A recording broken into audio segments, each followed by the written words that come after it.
Welcome back, episode 3, folks. Today we're talking all things muscle. This will actually be the second draft because the first time I recorded this about an hour ago, the audio was completely disconnected. So maybe that means a little bit better thought process today, too. Who knows? But we're talking muscle today for a couple different reasons. The main thing is because I think there's a lot of controversy surrounding the topic of why it's important, how do we get it, how do we optimize it, all of these different things.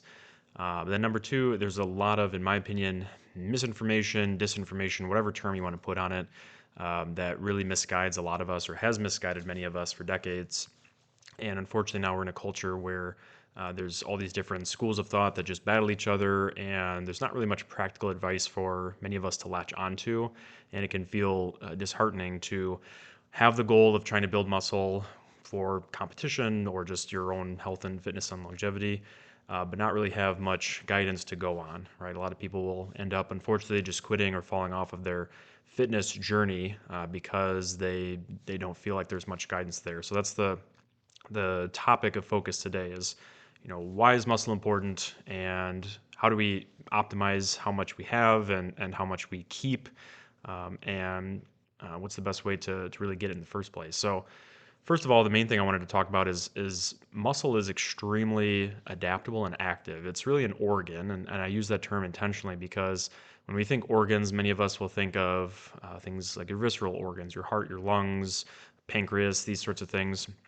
A lot of times we don't think of muscle as that. We think of it primarily just as either an aesthetic piece, right, where it just gives off an impression of how fit or healthy we might be, or it's just used for mobility, right? It's just used to help move our bodies certain ways. And both of those things are definitely very valid. I'm certainly not anybody to bash the aesthetic side of things. I think that's awesome, like the idea of bodybuilding and competing in that world or aesthetic modeling. I think is great because there's a lot of work and dedication that goes into that, just like any other sport. But honing in on the idea of fitness, health, longevity, all of these things, there's a lot more to muscle than just the aesthetic side of things. It's extremely active, as I mentioned. It's going to be one of the more active, metabolically active tissues in our body. Pound for pound, actually, if we look at glucose or sugar, kind of the basic energy building or energy supply in our body. Our brain tissue actually is going to be probably the most metabolically active when it comes to glucose metabolism, but muscle is right up there as well. I mean, we're constantly taking sugar from the blood, borrowing it from the liver when we need it in certain instances, and storing glucose in our muscles so that we have energy to get through not just our day-to-day activities, but also our fitness routine. But it's extremely important to help regulate blood sugar specifically. I mean, that's one of the more obvious ways that it can really maximize our health and our fitness long term. We see this in literature as well. It's not necessarily an independent manager of things like diabetes, but it can be a very critical step in terms of either preventing or managing the treatment of type 2 diabetes specifically because of that constant utility of our blood sugar and making sure that we're not having high levels of sugar in our blood that are then circulating consistently and unfortunately can lead to things like insulin resistance and then diabetes down the road. So that's one of the more obvious things. We're also going to get a certain class of chemicals released called myokines, and essentially what those are different categories of cellular markers, things like anti-inflammatory markers, brain-derived neurotropic factor, all from the contraction of muscle tissue. So literally, when you squeeze your muscles and repeatedly, if you do that to a certain level of stimulus, you're affecting your entire body. You're affecting your brain. You're affecting your nervous system. You're affecting your inflammatory system as well. All because you are squeezing your muscles. I mean, it sounds kind of basic. It sounds almost too simplistic, but there is really that much power in just simply the act of repeatedly contracting your muscles over and over again. And of course, you'll get a little bit more benefit out of that depending on how much you do um, uh, in terms of the contraction intensity and frequency and duration. But point is, we get all of these different benefits out of muscle tissue, and I think a lot of it is underappreciated for how that carries through our whole lives. I like to put muscle tissue as in financial terms. almost because I think it's maybe a little bit more relevant or applicable, maybe a little bit more tangible for many of us to appreciate. Muscle tissue is really your long-term investment for your health. This is your retirement account for your health, essentially. Just like you would start saving, ideally, at a young age for your retirement, financially, 401k, Roth IRA, whatever. Muscle tissue is that for your longevity, your fitness, your independence. The main key difference, though, is that with your retirement fund, you can theoretically accrue, as much money as the stock market allows and as you can deposit into it. There's not necessarily a cap per se, and obviously there's going to be some technicalities. Please don't, CPAs get on my case here. I'm not that kind of page. I'm just speaking in general terms. Muscle tissue, unfortunately, has as a cap that starts really as young as about 30 for both men and women, meaning that if we look at your entire lifespan, what is the most amount of muscle tissue that you can maintain or ever have at one period of time? Approximately 30 years old is going to be that cap for most people. And that's shocking to many people to hear, right? You might think that it would happen much later in life, that, maybe, if you train consistently, that you can keep all your muscle from 30, 40, 50 years old, and then it doesn't really start to affect your health or your mobility until you're 70 plus years old, past retirement age. And that couldn't be further from the truth. It happens at a very young age. So really the question becomes, okay, how much do you want to invest in your retirement fund for health? Do you want to focus on muscle early in life and maintain as much as possible so that you can have all of these different health benefits we talked about? Does it prevent chronic disease, prevent frailty, prevent, the need for dependence on your mobility or not being able to live in your own home because you have not enough strength or power to actually move throughout your day? Or do you want to take the time to invest more time, energy, finances, whatnot, into your health early on to make sure that you store up or create as much storage of that muscle tissue that will then last throughout the rest of your life and positively impact really every factor of your life, not just the physical, but also the mental, the spiritual, the emotional, all of that.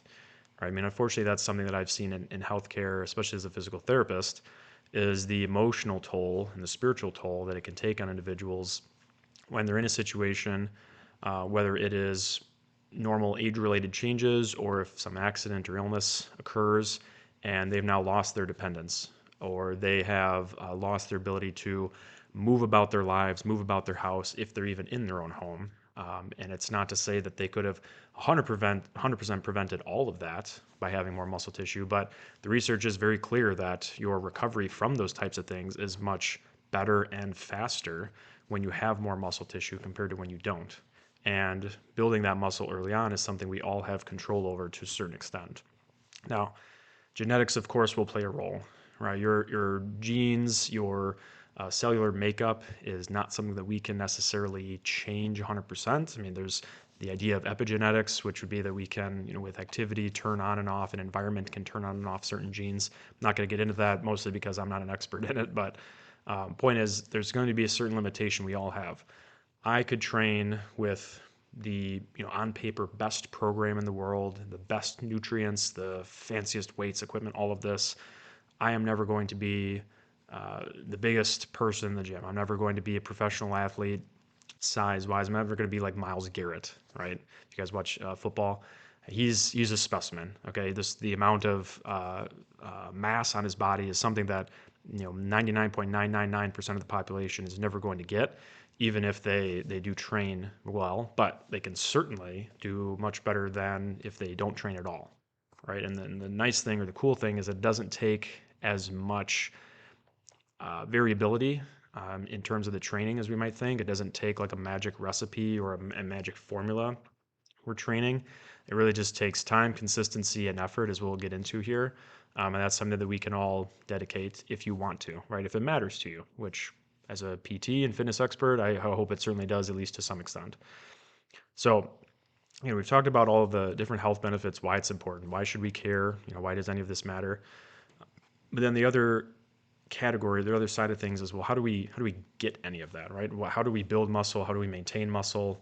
How do we, prevent it from breaking down faster? We can't, of course, prevent time and biology from occurring, their whole entire lives. We can certainly slow the decline of that muscle mass being lost, and it doesn't take, again, a super complex plan. So one of the key things that I like to go over with clients, and that I think most people in general, out in the world, out in your commercial gyms or whatnot, are going to maybe have struggle with, is the idea of intensity and how much intensity that we need to build muscle, and then also what does it feel like to actually push yourself to an intensity that requires muscle building. Traditionally, we've thought, and kind of the old school thought is that if you want to build muscle, if you want hypertrophy, right, we break down the idea of hypertrophy, which just means muscle mass building or size increase, that we need a certain rep range, right? Some sources might say 8 to 12, some might say 12 to 15, but within a certain rep range of your exercises, that is going to be best for hypertrophy, or that's where you're going to get hypertrophy. Versus if you want strength, if you just want to be able to move more weight, okay, now we need a different rep range, right? If the old school thought would be that, if we hit 8 to 12 reps, we're not going to get stronger, but we'll get bigger. Versus if we do something like 4 to 6 reps, we'll get stronger, but not bigger, right? And so we kind of treated these different constructs in silos, and we talk about them as if they are separate, they don't interchange or interrelate. And over the last, 5 to 10 years, especially, but probably even a little bit longer than that, we've seen from the research that that actually is very far from the truth as well. And the cool thing is that your body is going to adapt to a wide variety of stresses in a very similar manner. Meaning, if you want to build muscle and you want to build strength and you want to have all these health benefits, you don't need to train at a super heavy load of like 80+% of your 1 rep max. Maybe you're not comfortable with that for whatever reason. Maybe pain limits you. Maybe it's a fear-based thing because you've never tried that. I, again, totally respect that just on a professional level. Again, everybody's perspective on that is going to change or be different. But you don't necessarily have to box yourself into certain numbers. If you're more comfortable training at 20, 40, 60%, a little bit lighter weights, that's totally fine. But there is one variable that is across the literature pretty consistent as far as being able to get stronger and gain muscle mass that we need to have in place. And that's the idea of intensity. We have to have a certain level of intensity to really stimulate and force your body to change. Our bodies are amazing devices, creatures, whatever term you want to use for it, and they are going to get very comfortable at whatever we ask them to do. And so if we ask them to stay at a place that we're comfortable with, that we know, that we're familiar with, keeping weights the same, rep schemes the same, all of that, we're probably not going to challenge ourselves enough to actually change or really incentivize our muscles specifically to develop or to change or grow, right? So we need to be able to push ourselves to a point where it essentially forces our muscles to adapt, right? We have to kind of convince them strongly that they need to get bigger, they need to get stronger, because if they don't, they're not going to be able to handle future stimuli that we're going to place upon them through our workouts, right? So this idea of being able to elicit the right amount of intensity is key. And the research again shows that we really just have to get within maybe 2 reps or so approximately consistently of failure, and failure being a true mechanical inability to complete the rep. So let's take bicep curls, right? It doesn't just mean failure, meaning when it starts to get hard or you feel a muscle burn. If anything, that's like the start of maybe what we should start paying attention to. It means truly I cannot physically, with as much mental power as I have, I cannot get my arm to lift up to move that weight and complete the rep. That is failure. You're not going to get the best results by doing that consistently, training to failure consistently. But if you're within maybe 2 reps or so approximately, 2 to 3 days per week of that, and you train that consistently, then you will start to, over time, start to see the benefits of building more muscle and building more strength. Now, going back to the idea of failure, that's another kind of old school thought that, for many years we've thought that, well, if we push ourselves to failure, if we just exhaust the body, exhaust the muscles, that will force it to grow. And you certainly can get stronger, not to say that that's going to be harmful, that you won't get the benefits you're looking for. But we then have to look again at a practical lens, because research is not so much hinged towards practicality. We really are just trying to answer one specific empirical question, which in a lot of these studies is, can we build muscle with failure or not failure? And the answer is yes, you can. But then if we zoom out, okay, how do we apply that to somebody's busy life and extend it over months and years and decades? Training to failure, especially multiple days a week, is typically a good recipe to overtrain or create injury, because you're not just affecting your muscle tissue, you're affecting your tendon, you're affecting your bone tissue, obviously, and you're addressing your nervous system, which I think oftentimes gets pushed by the wayside and gets forgotten about. But this is really affected by everything, not just your training, your sleep level, your nutrition, the stress in life in general, even if it's outside of the gym. Maybe it's work related, relationship related, all of these different things. If you compound all of that with the idea of every day or multiple days per week completely frying out all of these systems to failure, you're probably going to become slowly overtrained, and you'll probably start to see your numbers decline, your motivation decline, pain may likely increase because you're not allowing your body to recover. And many people can become discouraged and think, well, this whole strength training thing isn't for me. It's just not working. I'm going to give up. And they quit. And so one of the main things I want to again touch on is the right idea of intensity is needed. If you want to build muscle, you need to create a stimulus that forces your body to change to build muscle. What is that stimulus? Again, based on the literature, approximately 2 reps or so away from failure. If you can get specifically 1 to 2, if you're familiar with what true failure feels like, I would encourage you to aim there for multiple sets per week. If you're shy of that, 3+, again, depending on how familiar you are with training, if you're a novice just starting out, you still may get some benefit out of that. But if you're experienced, if you've been lifting for well over a year consistently, and you're staying 3, 4, 5 reps away from failure every time and not getting close to that, you're going to struggle much more with trying to build muscle and build strength. So we need that intensity. The other piece to talk about, though, is how do we get there and how do we know what is the right intensity? And the research is also clear, too, that more novice lifters are going to have a harder time to know exactly how many more reps they have until their failure compared to those who are more familiarized with training. And that makes complete sense, right? Think of failure in general as maybe an unexplored territory, wherever you're at, indoors, outdoors, whatever.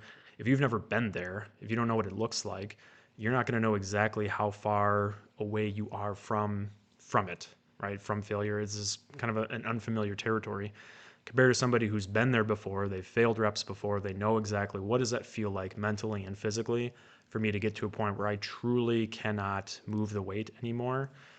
That more experienced person is going to have a much better idea of knowing exactly how many more reps they need to get to a point of failure. So from a practical standpoint, if you're not familiar with that or you're not quite sure maybe how that applies to you and you're listening or watching, pick a movement in the gym, preferably machine based, just safety wise. You don't want to take back squats, and first time ever failing is when you have 100 pounds or more on your back and you're in an open gym, and safety hazard obviously. So pick something like machine based bicep curls or leg press, something like that, where if you fail, machine's going to keep you safe. And pick a weight that you can start moving with relative ease, not something you could do 1,000 times because that'll take forever, but something you think that you could pretty reasonably do 10 times with a good burn. But don't stop at 10. Just keep going. Maybe you get to 15, maybe you get to 20, maybe you do get to 30, 40, 50 reps. But either way, you're going to learn a lot about yourself. You're going to learn a lot about yourself physically and mentally because you're going to explore new territory of getting close to failure or reaching failure that maybe you didn't realize you had. And for a lot of folks I've talked to or worked with, that process is enlightening because they then realize, like, man, maybe I've been holding myself back for a couple years because I thought that I was getting close to failure. I thought I was pushing myself, but then I did this one exercise or this one initiative, and I actually did like way more than I realized I could, right? And that's a very, sometimes at the moment discouraging process because you might feel like, I've been wasting my time. But in general, I really hope that that's more encouraging and more enlightening and positive because now you realize, like, oh, look at all this potential that I have left to really improve myself, right? Don't look back and say, oh, all of that was a waste. maybe all of that was just a time to learn to get to this point. So now you can really take off on all of your progress, right? You can't change the past, but you might as well optimize the future.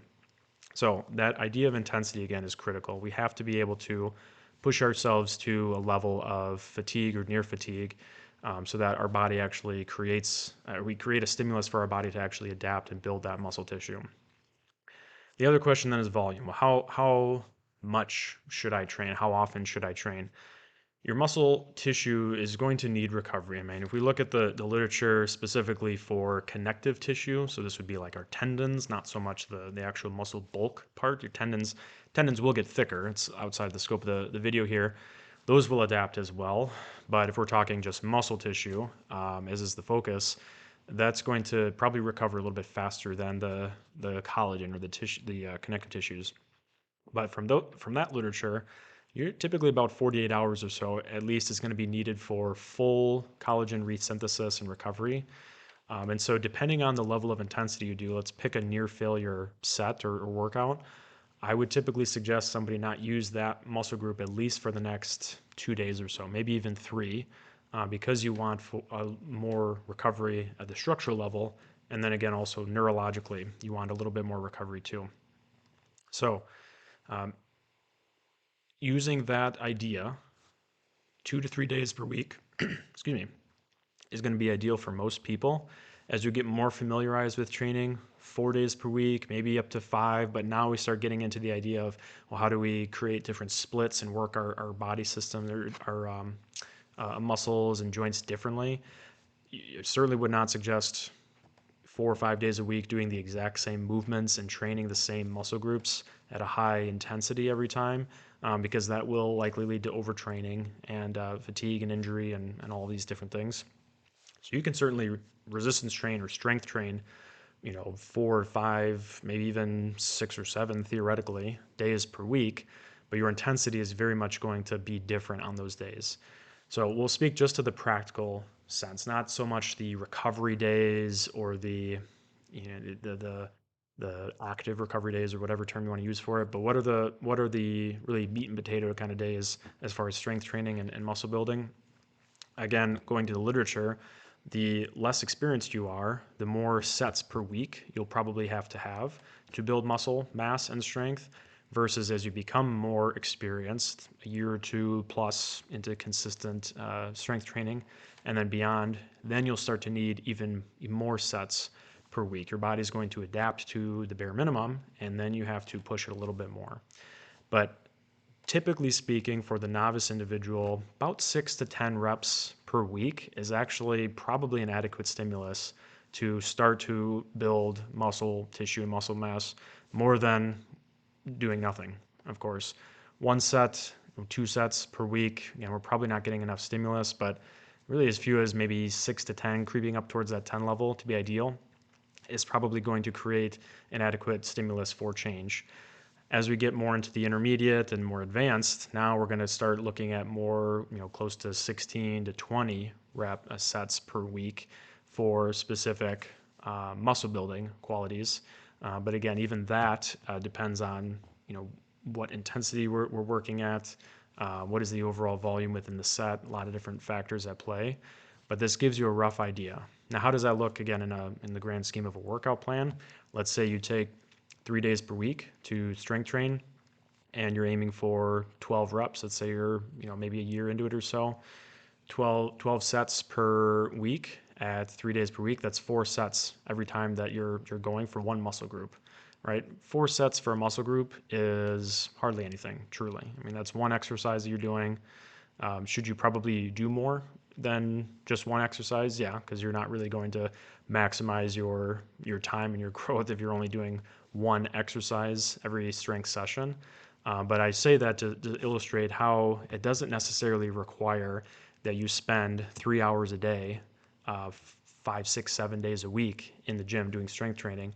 As long as you are using that intensity piece we talked about, and on those sets that you are performing the exercises, getting to near failure, that more than likely is going to be adequate to at least maintain or ideally build muscle growth, right? You have to push yourself, but you don't have to push yourself for hours and hours and hours a week. Again, if you're a high level individual, you're a more professional athlete or striving to be a professional athlete, of course your requirements are going to be different. I'm speaking more to the general populace here.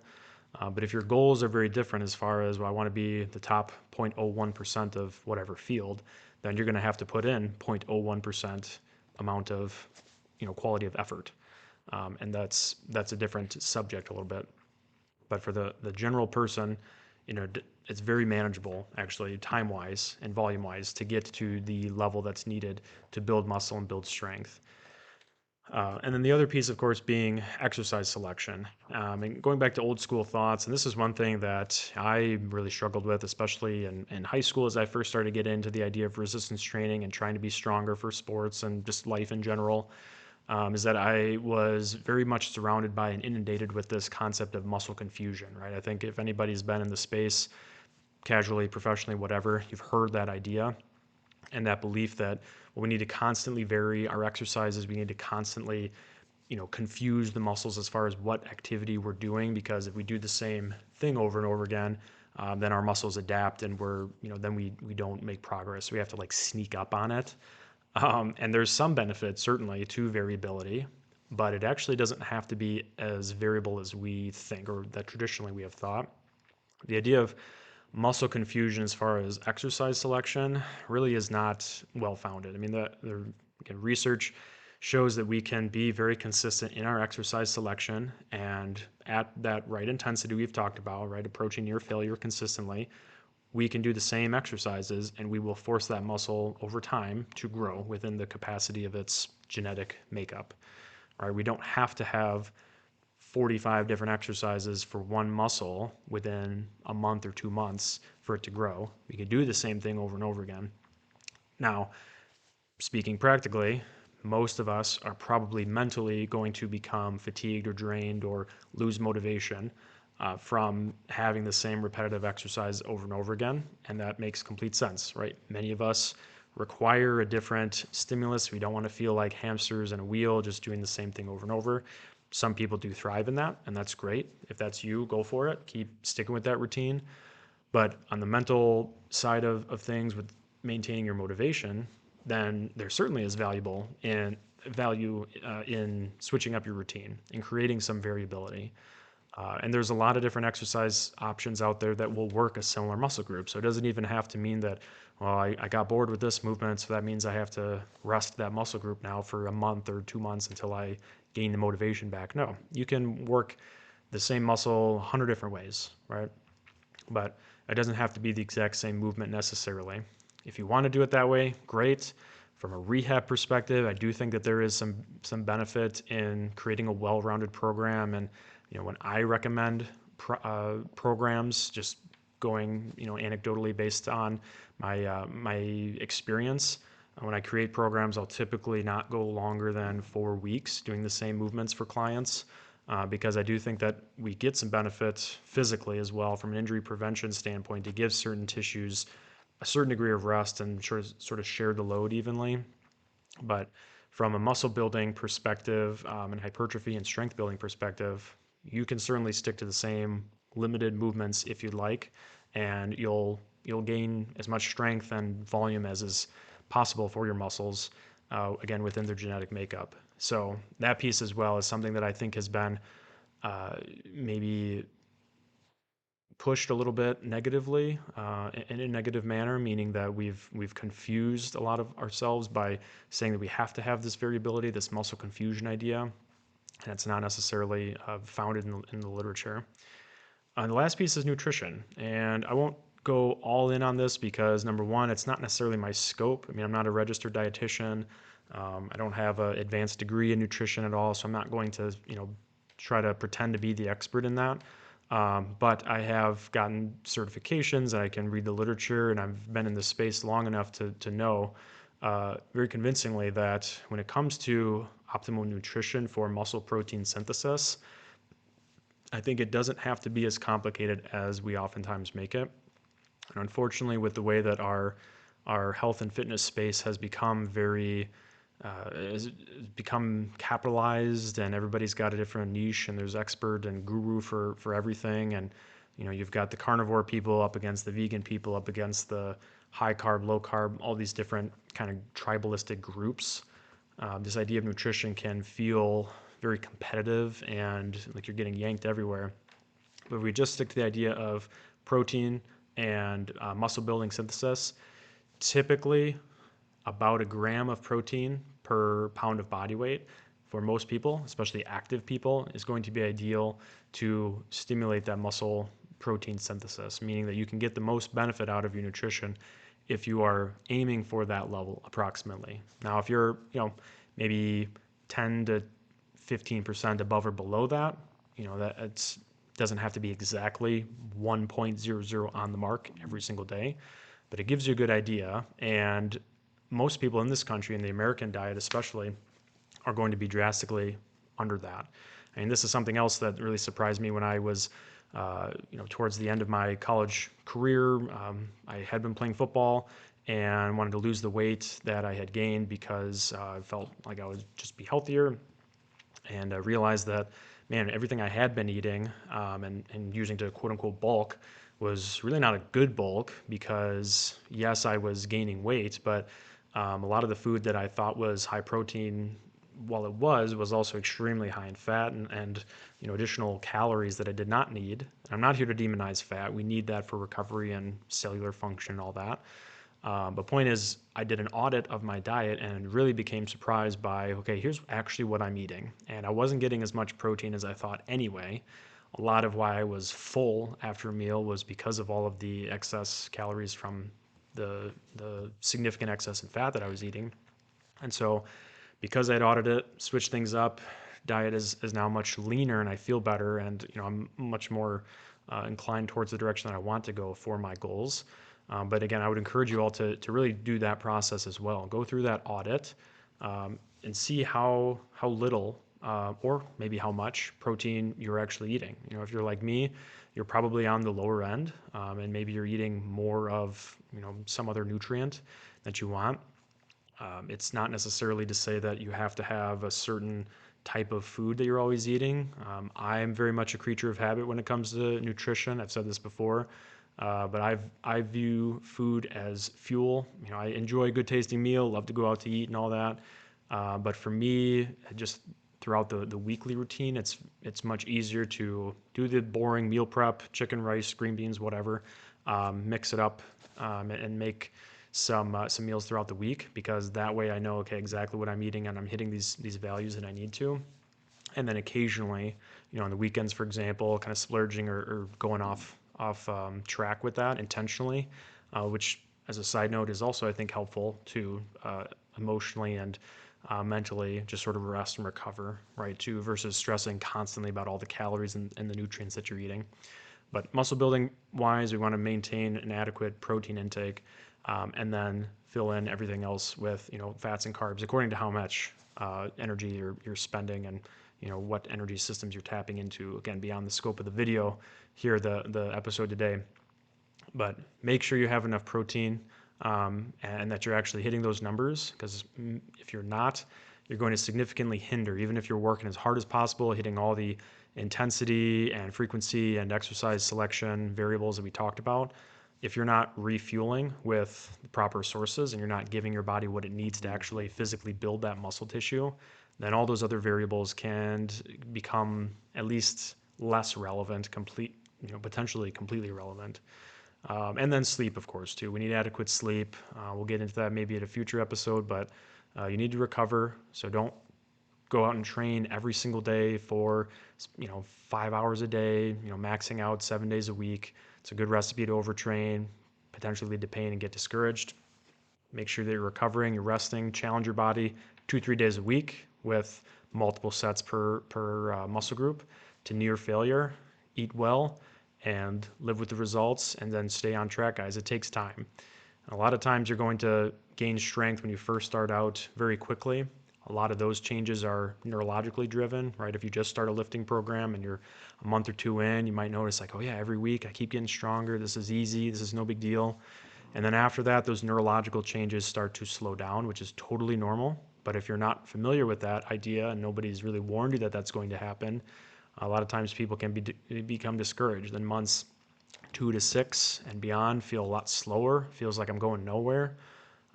And that's not a you problem, most likely. That is just a matter of you need to stay consistent with it and appreciate that this doesn't take just an overnight process.